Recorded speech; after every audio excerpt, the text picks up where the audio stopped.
네, 뉴스 책을 꾼 김현욱 작가와 함께합니다. 어서 오세요. 네, 안녕하세요.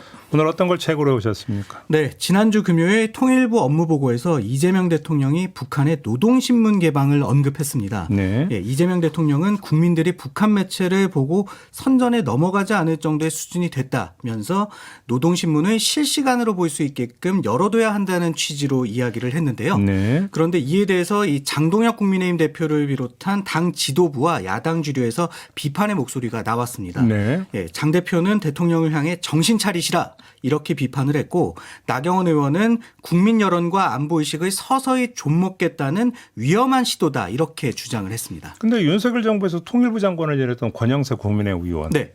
같은 경우는 이거 공개할 때가 됐다고 주장을 했던데? 그렇습니다. 그죠? 이 페이스북을 통해서 그렇게 주장을 했는데 이 단순 의견을 넘어 좀 실행 의지를 보인 적도 있었습니다. 이 통일부 장관으로 있던 지난 2023년에 이 일반 시민이 노동신문을 열람할 수 있게끔 시범 공개 사업을 운영하겠다 이런 방침을 내세운 바가 있었거든요. 네. 지난 2023년 1월 29일 KBS 일요진단 라이브에 출연해서 얘기했던 내용 오디오로 듣고 오시죠. 통일부가 운영하는 그런 그 장소에 가면은 소위 PDF 형식으로 디지털 방식으로 얼마든지 볼 수 있게 하겠다. 왜냐하면 이제 우리 국민들이 성숙하셔가지고 북한 노동신문, 이게 뭐 중앙 언론이지요. 노동신문에서 어떤 선전 문구로 가득 차 있더라도 선전의 벽을 넘어서서 북한의 실상을 꿰뚫어 보실 수 있다고 생각을 합니다. 네, 원래 노동신문은 국립중앙도서관, 국회도서관 등 이 제한된 장소에서만 볼 수 있게끔 되어 있는데, 이를 전국 각지의 통일관 등 이 통일부가 운영하는 장소에서 일반 시민들도 볼 수 있게끔 하겠다는 것이 권영세 당시 장관의 취지인데요. 네. 예, 노동신문을 선제적으로 공개하고 향후 북한이 우리 매체 개방에 호응하도록 한다는 구상으로 보입니다. 네. 이 권영세 당시 장관에 적극 호응했던 국민의힘 의원들도 있었는데 네. 이 대표적인 인물이 태영호 의원입니다. 예. 태 의원은 당시 언론 인터뷰 등을 통해서 이 북한의 방송통신을 개방해도 우리 국민이 거기에 현혹되지 않을 단계까지 우리 국력이 성장했다.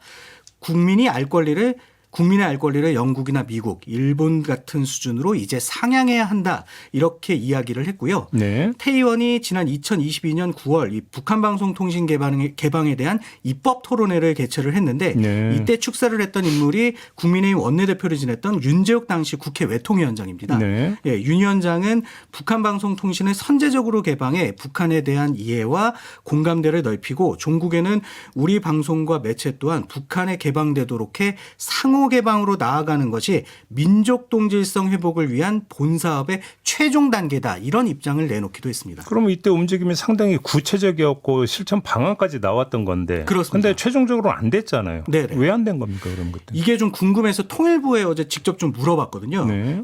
물어봤더니 남북 간 상호 개방 및 북한 실상을 알리는 차원에서 노동신문 시범 공개를 국정과제로 선정해서 추진했으나 2023년 8월 말에 남북관계 상황 등을 이유로 국가안보실이 중단을 지시했다고 하더라고요. 안보실이. 예, 그때 국가안보실장은 지금 그 계엄 직무유기 등의 혐의로 기소된 조태용 전 국정원장이고요. 네.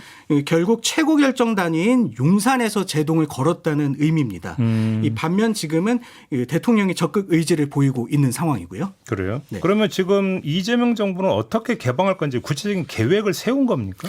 그것도 좀 궁금해서 통일부에 좀 물어봤거든요. 그랬더니 현재 국정원 소관 지침, 이 훈령 특수자료 취급 지침에 의거해서 이 특수자료로 분류된 북한 노동신문을 일반 자료로 재분류하는 방안에 대해서 이 관계기관과 협의 중이라고 합니다. 훈령을 먼저 바꿔야 된다? 그렇습니다. 예. 그러면서 무엇보다도 좀 입법이 선행돼야 된다는 이야기를 하던데요. 네. 이와 관련해서 이 민주당 이용선 의원이 지난 7월 통일부가 특수자료를 총괄 관리하고 국정원과 협조해 북한 자료를 체계적으로 관리하고 이용할 수 있도록 하는 법안을 대표 발의했습니다만 아직 국회에 계류 중인 상황이고요. 이건 이제 담당 부처가 국정원이냐 통일부냐 이 문제가 이제 법으로 개정이 돼야 되는 사안이다. 그렇습니다. 예. 그리고 이 권영세 당시 장관이 재직 때 추진됐던 이 통일부가 운영하는 기관 및 장소에서 노동신문을 열람하는 방안이 재추진되고 있냐 이렇게도 물어봤는데 여기에 대해서도 관계기관과 협의를 거쳐 결정될 것이다 이런 입장을 내놓더라고요. 그러니까 어디서 어떻게 공개할지는 둘째 문제고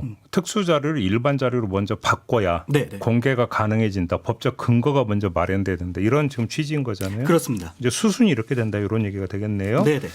알겠습니다. 자, 오늘 이야기 좀 여기까지 진행하겠습니다. 김현욱 작가였습니다. 수고하셨어요. 네, 감사합니다.